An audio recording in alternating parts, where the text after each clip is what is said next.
Assalamualaikum warahmatullahi wabarakatuh. Perkenalkan, nama saya Mutia Sakinah dengan NIM 21042314 dari Departemen Ilmu Administrasi Negara.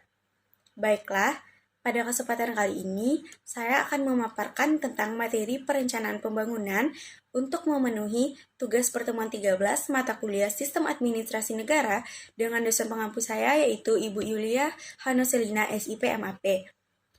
Adapun pokok materinya yaitu materi pertama yaitu proses perencanaan pembangunan di tingkat pusat dan daerah. Materi kedua yaitu organ atau lembaga yang terlibat dalam perencanaan pembangunan. Materi ketiga yaitu hubungan pemerintah, swasta, dan masyarakat dalam perencanaan pembangunan. Serta materi keempat yaitu mainstreaming SDGs dalam pembangunan di Indonesia. Sebelum kita memulai pada materi pertama, kita harus dapat mengetahui apa itu perencanaan pembangunan. Perencanaan pembangunan dapat diartikan sebagai suatu proses, pemikiran, dan penentuan secara menyeluruh yang sudah dipertimbangkan sedemikian rupa, dibuat secara sistematik untuk mencapai tujuan tertentu pada waktu yang telah ditetapkan untuk masa yang akan datang. Materi pertama yaitu proses perencanaan pembangunan di tingkat pusat dan daerah. Sistem Perencanaan Pembangunan Nasional atau SPPN adalah satu kesatuan tata cara perencanaan pembangunan untuk menghasilkan rencana pembangunan jangka panjang, jangka menengah, dan tahunan yang dilaksanakan oleh unsur-unsur penyelenggara negara dan masyarakat di tingkat pusat maupun terdapat dua landasan hukum yang menjadi dasar untuk penyusunan perencanaan pembangunan, yaitu Undang-Undang Nomor 25 Tahun 2004 tentang Sistem Perencanaan Pembangunan Nasional atau SPPN dan Undang-Undang Nomor 23 Tahun 2014 tentang Pemerintahan Daerah. Pada Undang-Undang Nomor 25 Tahun 2004 tentang SPPN Bab 2 Pasal 2 menjelaskan mengenai tujuan SPPN adalah untuk menjamin terciptanya integrasi, sinkronisasi, dan sinergi baik antar daerah, antar ruang, antar waktu, antar fungsi pemerintah, maupun antar pusat dan daerah. Sesuai dengan ketentuan Undang-Undang Nomor 25 Tahun 2004 tentang SPPN dan Peraturan Pemerintah Nomor 4 Tahun 2006 tentang Tata Cara Penyusunan Rencana Pembangunan Nasional, bahwa sistem perencanaan pembangunan merupakan siklus perencanaan yang mencakup 5 pendekatan dalam seluruh rangkaian perencanaan, yaitu politik, teknokratik, partisipatif, atas bawah atau top down, dan bawah atas atau bottom up. Sedangkan pada Undang-Undang Nomor 23 Tahun 2014 tentang Pemerintah Daerah, pada bagian kedua mengenai perencanaan pembangunan daerah di pasal 263 menyatakan bahwa penyusunan RPJMD harus berpedoman pada RPJPD dan RPJMD. Disusul pada pasal 264 menyatakan tentang RPJMD dapat disesuaikan dengan terhadap kebijakan yang ditetapkan oleh pemerintah pusat.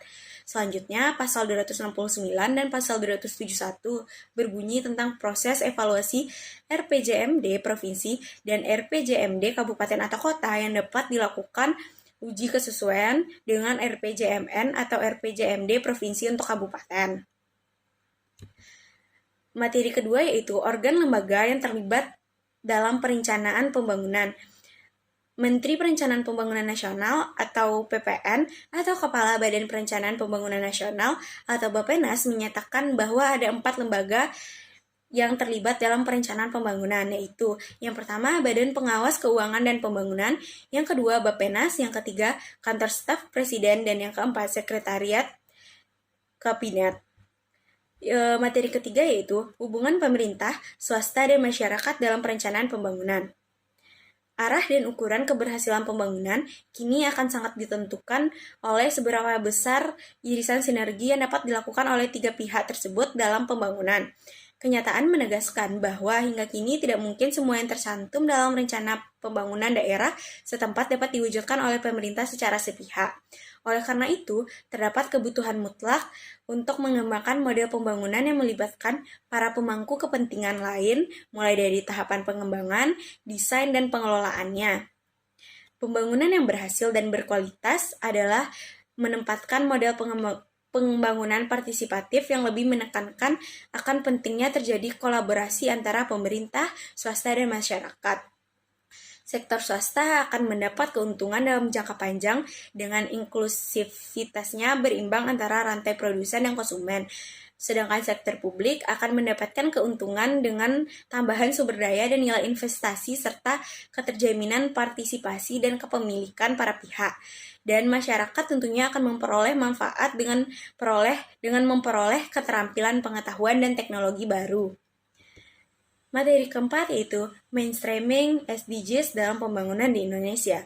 Tujuan pembangunan berkelanjutan TPD atau dalam bahasa Inggrisnya dapat kita kenal sebagai Sustainable Development Goals atau yang kita singkat dengan SDGs adalah 17 tujuan dengan 169 capaian yang terukur dan tenggat yang telah ditentukan oleh PBB sebagai agenda dunia pembangunan untuk kemaslahatan manusia dan planet bumi. Adapun tujuan ini dicanangkan bersama oleh negara-negara lintas pemerintah pada resolusi PBB yang diterbitkan pada 21 Oktober 2015 sebagai ambisi pembangunan bersama hingga tahun 2030. Tujuan ini tentunya merupakan kelanjutan atau pengganti dari tujuan pembangunan milenium atau MDGs yang ditandatangani oleh pemimpin-pemimpin dari 189 negara sebagai deklarasi milenium di markas besar PBB pada tahun 2000 dan tidak berlaku lagi sejak akhir 2015. Indonesia sendiri berkomitmen untuk melaksanakan Agenda 2030 dengan tujuan untuk mengakhiri kemiskinan dan menanggulangi ketidakserataan, serta mendorong hak asasi manusia dan memberikan perhatian terhadap keterkaitan antara kemajuan sosial dan ekonomi, serta perlindungan lingkungan hidup. Sejak tahun 2020, Indonesia telah menerapkan kebijakan desentralisasi yang memberikan otonomi kepada pemerintah daerah untuk merencanakan pembangunan di daerah mereka. Pelaksanaan MDGs telah menghasilkan berbagai kemajuan bermakna di berbagai sektor, tetapi upaya lebih lanjut dengan kemitraan yang kuat dibutuhkan untuk tidak hanya meningkatkan, tetapi juga memperluas berbagai kemajuan.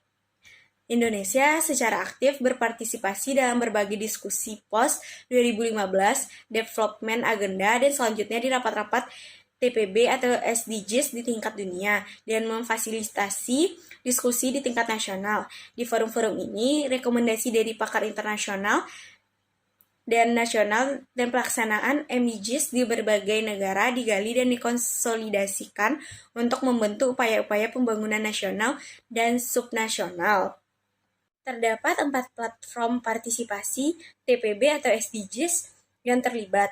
Salah satu kekuatan Indonesia dalam pelaksanaan TPB atau SDGs adalah keterlibatan semua pihak mulai dari perencanaan, pelaksanaan, pemantauan, dan evaluasi serta pelaporannya.